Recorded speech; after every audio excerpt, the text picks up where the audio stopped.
Namo tassa bhagavato arahato samma sambuddhassa. Namo tassa bhagavato arahato samma sambuddhassa. Namo tassa bhagavato arahato samma sambuddhassa.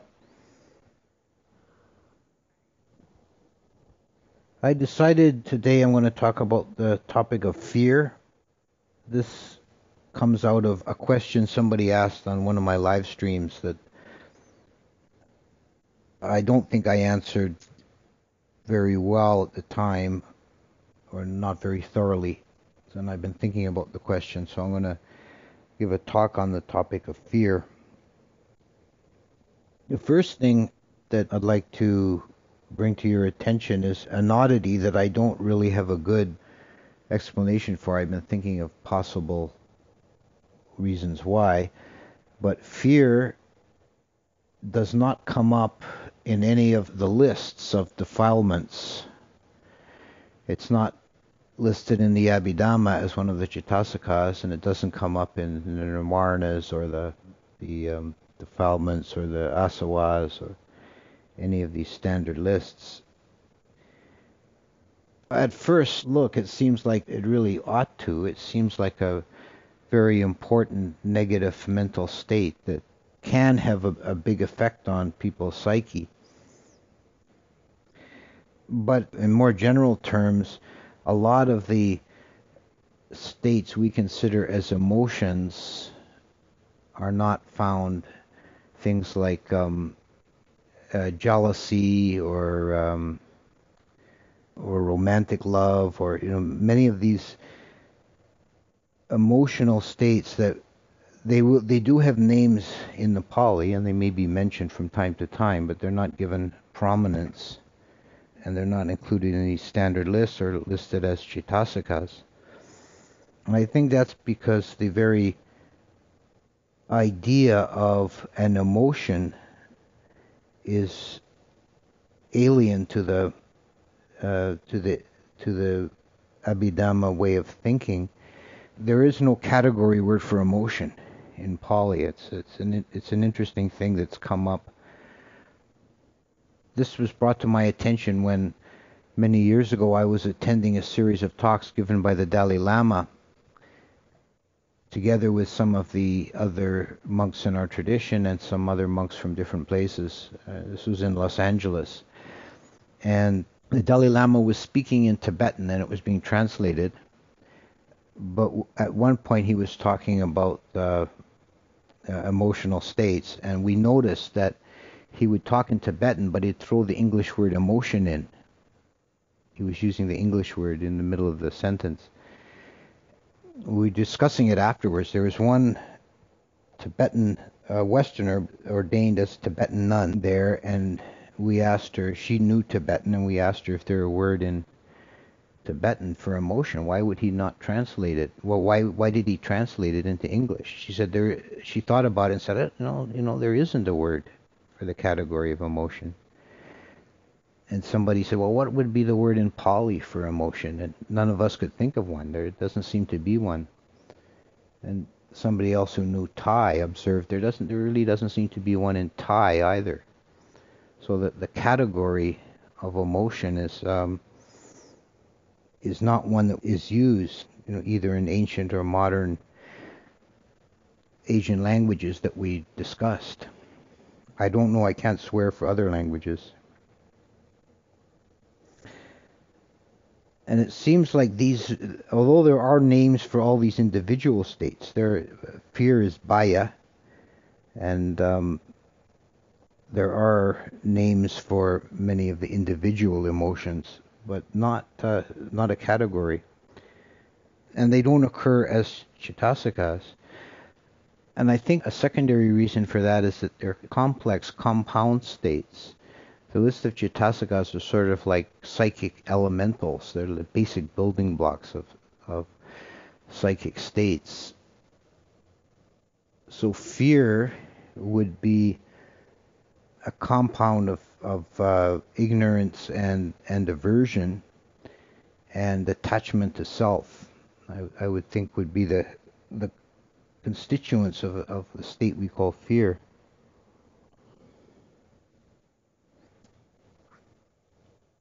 There is a sutta where the Buddha, and it's called the Abhaya Sutta, the Fearlessness Sutta. The Buddha talks about dealing with fear. And it's the one kind of lengthier, significant passage that actually deals with this particular mind state.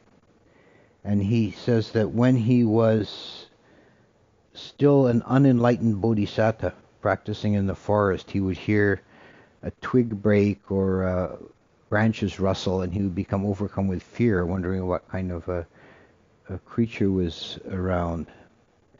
And the fear could become overwhelming. And he finally decided the way to deal with it was not to run away from it. He said, if fear arises while sitting, remain sitting until the fear passes. If the fear arises while walking, remain walking until the fear passes. And I think that can be interpreted both literally and metaphorically. The literal advice is, if you are meditating and the mind becomes obsessed with anxiety and fear, not to change postures, but to deal with it in that posture until it's pacified. So a practical meditational advice, but I think on a metaphorical level it means don't run away from the fear. Don't try and evade it or escape it, but go through it and come out the other side. I can relate to that twigs breaking in the forest and becoming afraid from being in the jungle in Thailand and at night hearing branches break and twigs, and there's wondering, is it a tiger, is it an elephant, what could it be? At Abayagiri in California, they joke about the ferocious man-eating squirrels because they do have a concern, there has to be said, that with cougars. But they have people staying in tents and they hear this kind of twigs breaking and branches rustling, and it is more than likely a squirrel, but the imagination imagines the worst possible thing. There's a cougar coming to the tent.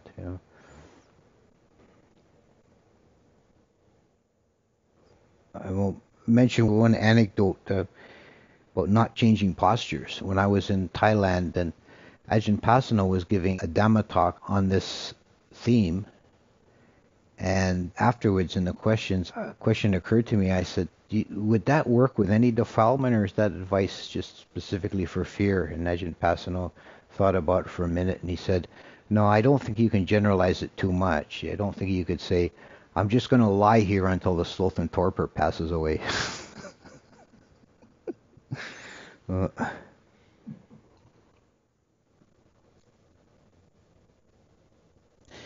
When we look at this quality of fear, a good question to ask is, what are we afraid of? What is causing fear to arise? And there are different things, that can cause fear to arise. More serious ones would be fear of pain, fear of death, fear of loss. And these all can be resolved into a discomfort or an aversion to changing conditions and an attachment to a self. If there is a sense of a self, then there's a sense of something to be lost, something that needs to be protected.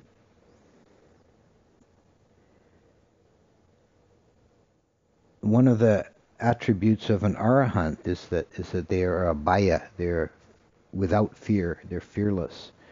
Fear does not arise in their mind stream because they do not have any attachment to self at any level, either of cognition or of perception. So they have nothing to lose, they have nothing to fear.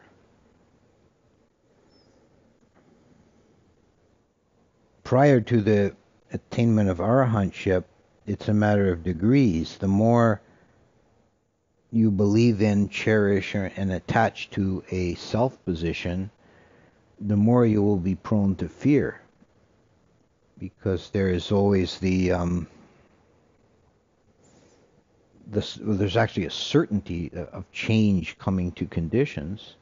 We're all certain that we're going to die at some point, and prior to death there might be episodes of illness, there might be pain, there might be loss, either bodily loss or loss of some faculty, or material loss, loss of wealth or loss of position, loss of friends and loved ones. And if these are seen as possessions, me and mine, and identified to as a self, then there's a fear of the change. There's a resistance to the change. The Buddha recommended that we should remind ourselves often that we are subject to sickness, old age, and death, particularly death. There's a whole category of contemplation, maranasati, recollection of death, with the aim of the meditation is to make it viscerally real to yourself that I am going to die, which is something that people in our culture particularly, I think maybe generally, but I think Western cultures particularly tries to avoid thinking about or talking about death. It's considered morbid and not, and there's a great deal of denial. You notice this sometimes when people say, if I die one day. It always kind of amuses me, if. Reality is, of course, we are all going to die. And this actually is related to another cause of fear, which is ignorance. Part of the arising of fear is fear of the unknown, because we don't know, we do know we're going to die, but we don't know when or how, and we don't know what's coming after.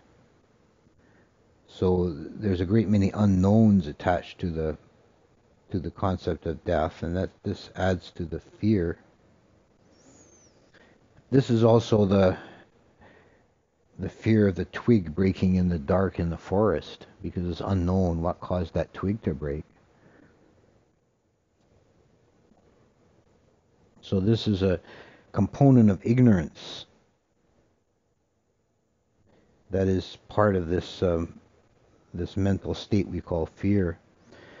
So attachment to self and ignorance and aversion, the negative state of not wanting things to be as they are. When unpleasant sensations arise, painful physical or mental sensations, that's one level of suffering, and it's unavoidable. It's like a given. But then there's another layer on that of the mind not wanting it to be that way and experiencing aversion and this sense of poor me. Right?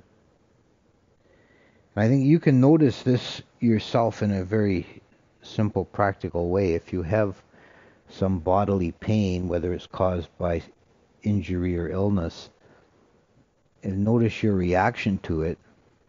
And if there's any sense of, oh, my foot is hurting, you've twisted your ankle, and oh, my foot is hurting, then there's more suffering than if you just notice there's painful sensation.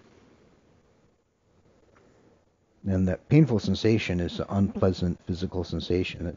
It's a given, it's what it is, but then you add to it with the mental aversion.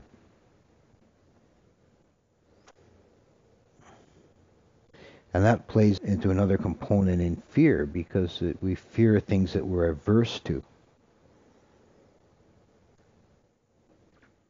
Then there's another fear that's maybe even deeper than the fear of death, which is an existential fear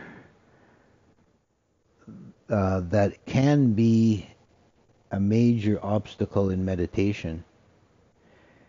This comes up already in the Buddhist time, that someone heard the Buddha's teachings on emptiness and not self, and he became stricken with fear, and he said, "So I shall not be, I shall cease to exist." And the Buddha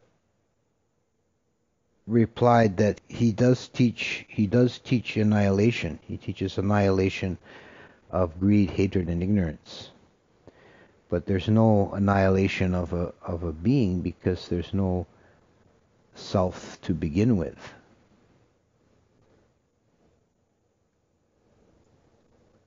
So all you're really fearing in that existential fear is the fear of the end of an illusion. There's nothing that's lost or destroyed.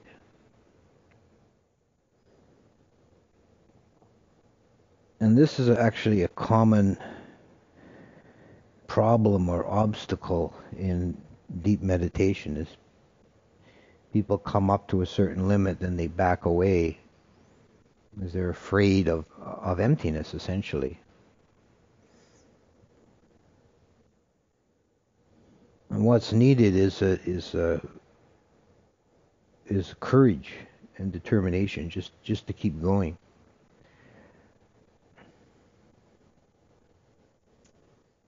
I remember Kema talking about his teacher, Namgyal Rinpoche, who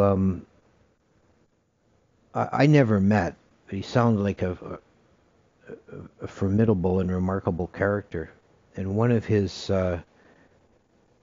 kind of characteristics that he was known for was being ferocious, and people were terrified of him.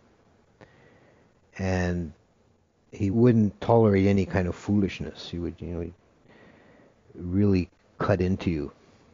And I remember Kema saying that he thought Namgyal Rinpoche's idea was that the student had to be more afraid of the teacher than of the abyss. So you don't dare to back off. Yeah. There's one card in the tarot deck that's probably the most important card in the deck, is the Fool. And in one iteration of that, it's shown as a man dressed in clownish attire, and he's got a stick with a bundle, carrying on his shoulder. And he's looking at a butterfly with a smile on his face as he steps over a cliff. That's the Fool. And the Fool is a kind of an ironic title. This is actually the desired state of mind. I've also heard about the phrase Zen fool. Like, you're not clinging to any worldly wisdom. You're just an utter fool, in that sense of being utterly free and unencumbered. And following the goal, even if it means stepping off the cliff.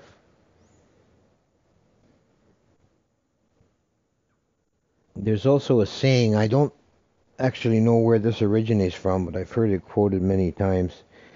The way out is down and through.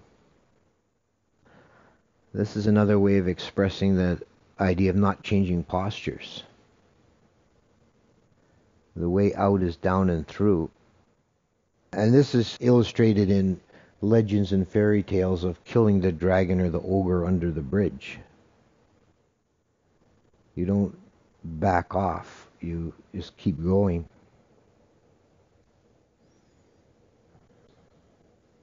I've also often heard this, that courage is defined not as a lack of fear, but as not succumbing to fear. Physiologically, fear might have a useful function in some circumstances as a warning system in the body. If we're in dangerous circumstances and fear arises, it changes your body chemistry, increases your adrenaline and so on. You become more alert and you should be more able to deal with the situation. But if it becomes paralyzing, then it's suicidal. So, fearlessness, abhaya, or courage, sura, are qualities, spiritual qualities that we need to cultivate. You need to have actually a great deal of courage to walk the path to the end. It's one of the attributes it takes is courage. And we have that capacity as human beings. There's said to be three advantages, three qualities in which the human beings of Jambudipa exceed the Devas. There's three advantages we have over the Devas, and one is mindfulness, one is the possibility of following the holy life, and one is courage.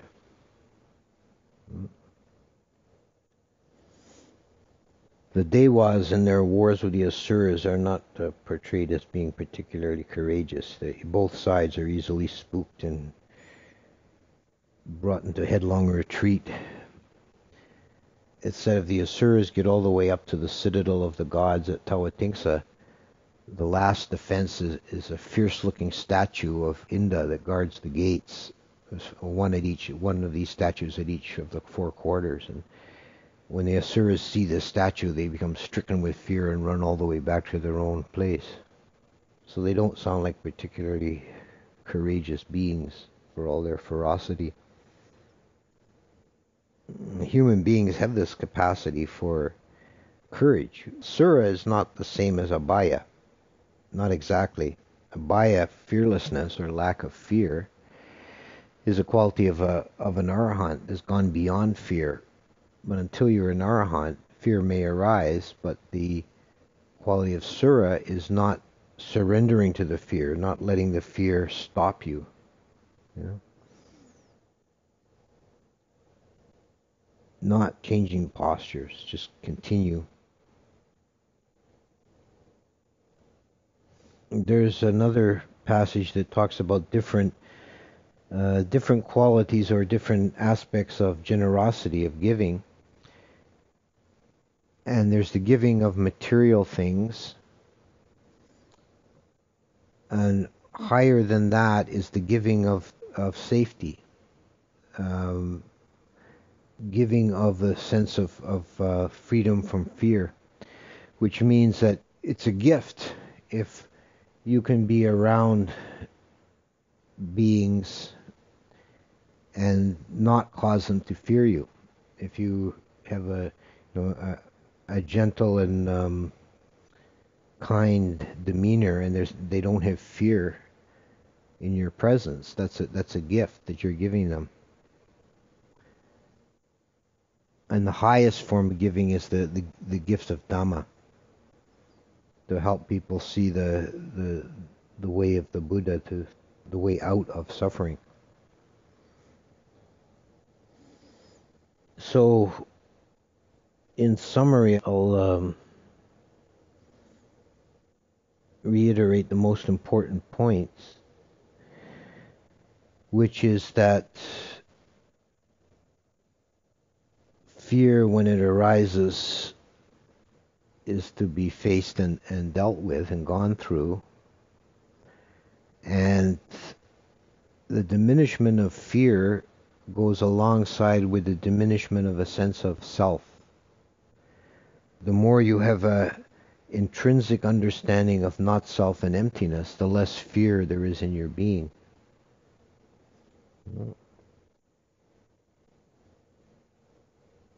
So a practical note in that regard is, if you find yourself experiencing fear, to examine that in the light of, what am I staking a self position on here that I'm afraid of losing? And try and see the emptiness of that.